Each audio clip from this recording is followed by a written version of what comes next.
Welcome to Becoming a Writer podcast, a space where we write freely, write fearlessly, and write forever. I am Rubina Gauri Gomes, and as your writer friend, I want to give you the love, support, and encouragement to realize, become, and stay a writer for life. You can find more about our conversations and your free Writer's Mental Toolbox PDF at rubinagomes.substack.com. Now please grab a cup of your favorite drink and let's have a quick chat.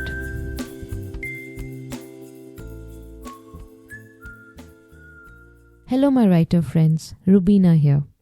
For our 15th conversation, we are going to talk about how treating your writing like an experiment will get you into writing mode. With my first attempt at novel writing, I was obsessed with two thoughts. First, I needed to know where the plot was heading, aka the outline. Second, I needed the guarantee that it would be a success. And as every writer on YouTube was preaching that having an outline was their secret to writing success, I assumed that is how you write and succeed at a novel. I had to be a plotter. There is no other way. It wasn't until I was frustrated beyond measure with the plotter approach that I allowed myself to look into the pantser approach. When you look up the meaning and difference between plotters and pantsers, you come up with the following. A plotter is someone who meticulously plans and outlines their story before they begin writing. They need to know every heartbeat and every breath of the story before they allow themselves to write. A pantser is someone who likes to fly by the seat of their pants. They write without an outline and see where the story takes them. As I dug deeper into this plotter-pantser debate, this time from the pantser approach, I discovered a belief. This belief is so subtle and under the radar that no one notices it. The belief is that somehow plotters and plotting are superior to pantsers and pantsing. Just rewind and listen to the definitions again and see how weighty being a plotter sounds than being a pantser, as if flying by the seat of the pants is an easy task. It means to do something difficult without the necessary skill or experience to improvise. Does that mean it is any easier than plotting? Even our word processors won't accept the word pantser and draw that red squiggly line under it. After more research into the pantser approach and reading Writing into the Dark by Dean Wesley Smith, the holy book for pantsers according to me, I decided to give it a shot. If Diana Gabaldon, Stephen King, Dean Koontz, Ernest Hemingway, Neil Gaiman and George R.R. Martin can fly by the seat of their pants, so can I. The result? I am having the best writing time of my life. The same novel that was breaking my heart was now making it dance like a happy puppy.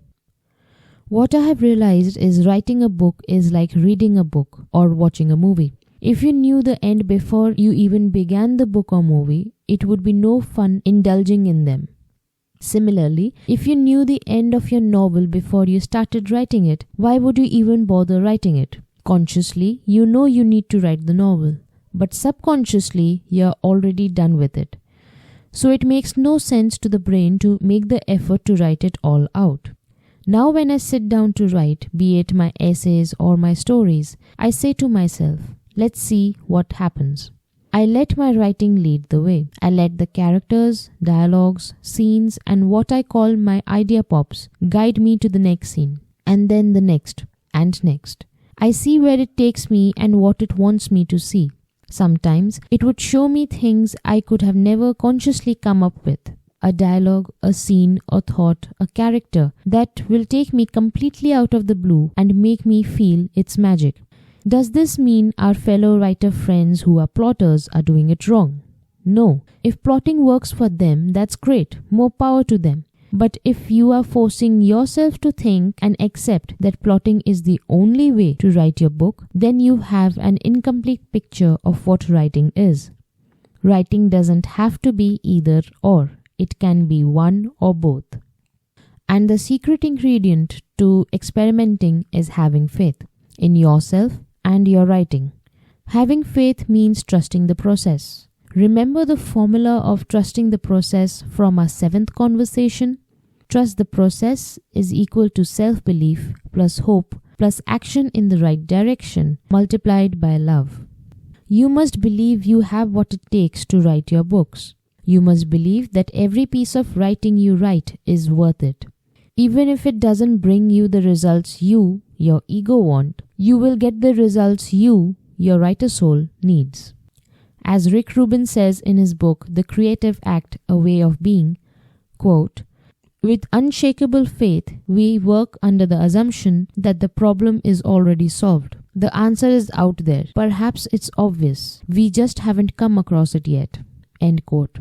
And I can tell you from experience that unshakable faith will make you, with boldness and confidence, cross the barriers that are holding your writing back. Then you'll embrace the writer self of your dreams. Well, that's it for today. Next time we meet, we'll talk about how having fun is the key to a satisfying writing session. Until then, keep writing, my friend. Thank you for catching up with me today. I hope you found some inspiration that could help you write freely, write fearlessly, and write forever. You can listen to our previous conversations at rubinagomes.substack.com. There you'll also get access to my other essays published every Wednesday and your free Writer's Mental Toolbox PDF to help you enjoy every writing session. You can also find me on Instagram at becoming.awriter. See you later.